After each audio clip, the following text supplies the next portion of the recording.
What's going on, everybody? It's Dusty Tucker. I'm finally back. I have been really busy and I haven't had too many ideas on videos. So today I'm doing one on the 1851 Remington make. This one is an older model. This one is made by UroArms, and I'm not even sure if they're still around anymore. So it's an Italy company. I picked this up from a guy in Alberta, Canada, and I couldn't say no because he was not asking very much for it.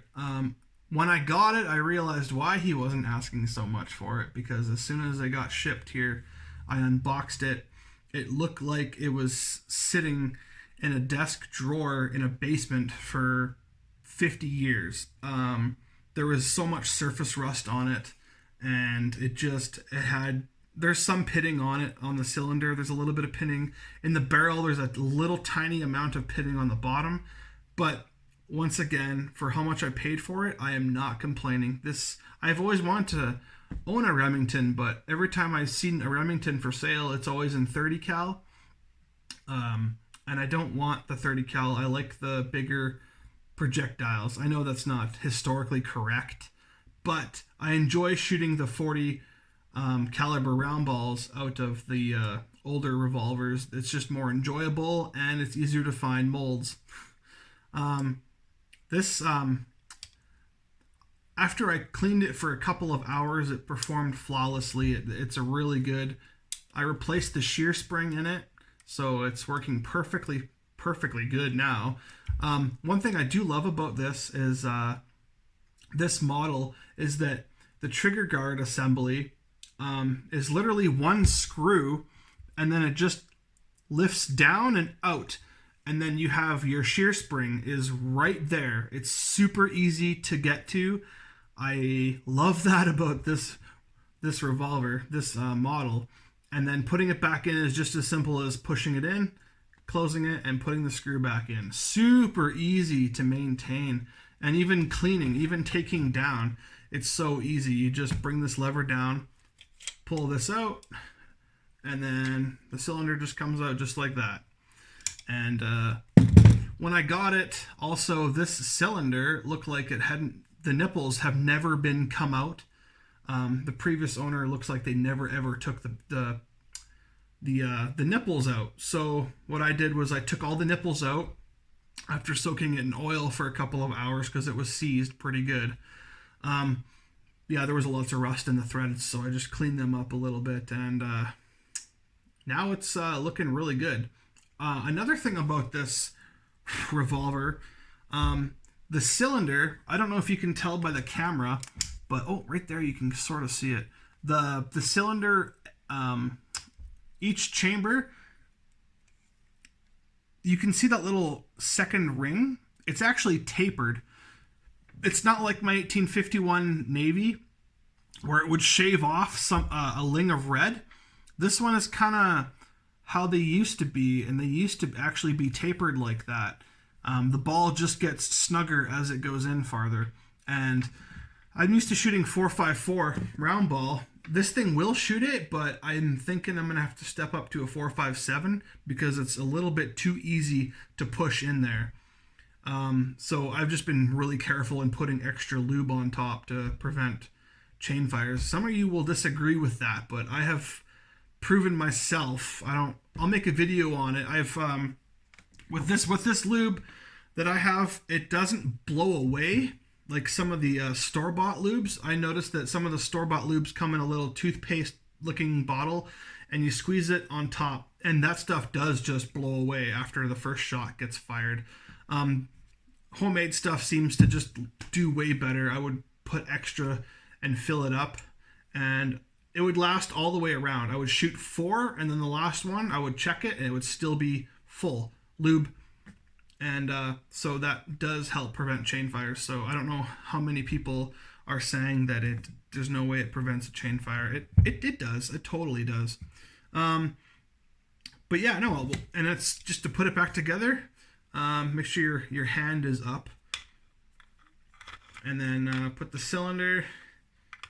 This is kind of awkward to do while showing the camera. The hand fell again.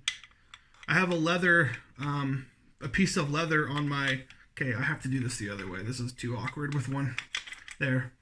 I have a piece of leather on my workbench here, so there, it's back in there. And sorry if I was a little sluggish on that. I'm not normally like that, but you're also not taking apart guns with an extended arm like this. You're doing it closer to your body, but I can't show you, so I'm not an idiot. Anyway, so yeah, super easy to take apart. Look how easy that pin is to slide open, and then you half cock it, and then it just rolls out. Just super easy, super smooth too. And then to put it back in, keep it half cocked, and then once again, this is really hard to do. Showing like this, push the rod cylinder pin back in, and then lock this back up, and you're good to rock again. But yeah, when I first picked this up, the shear spring was broken, so even at full cock, it just kept spinning the cylinder.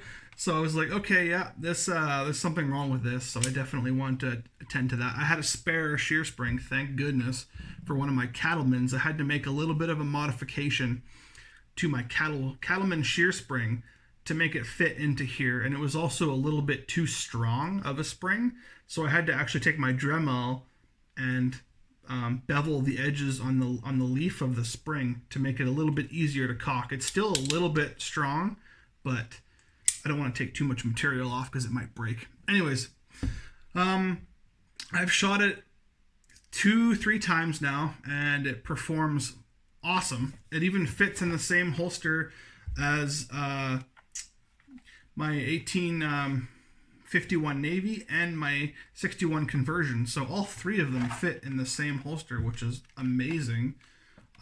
That's definitely going to be helpful when I want to make universal holsters or get my friends to make them for me. I might have to get another holster like this made so I can have one of each and I can interchange my guns if I wanted to. Anyways, so I just wanted to show you guys, this is my new purchase, and I guess this is kind of a little bit of a personal opinion review on it. It's been performing flawless. I put a little bit of lithium grease on the cylinder, on the cylinder's pin, so after much shooting, it doesn't get gunked up as quickly as it would if it was dry or just oil. So lithium grease is definitely helping with black powder cleanup. Anyways, but yeah, this is a UroArms. I've never even heard of that company before. I've heard of Navy Arms, but not UroArms, and obviously it's European. So another thing I love about it is that it's got a really nice patina. It's got some, I don't know if you can see that, but there's a little bit of pitting on the cylinder, and there's a little bit of pitting back by the back strap here where someone's hands would be, and then a little bit on the bottom here. The wood's got a nice patina. Like it's a beautiful firearm, and for how much I paid for it, I'm definitely not complaining. Anyways, I'll try to keep up on the videos, you guys. Hope you enjoyed this video. Maybe I'll do a shooting video with it next or something. Anyways, Dusty Tucker signing out. Keep shooting that black powder, guys. We'll see you next time.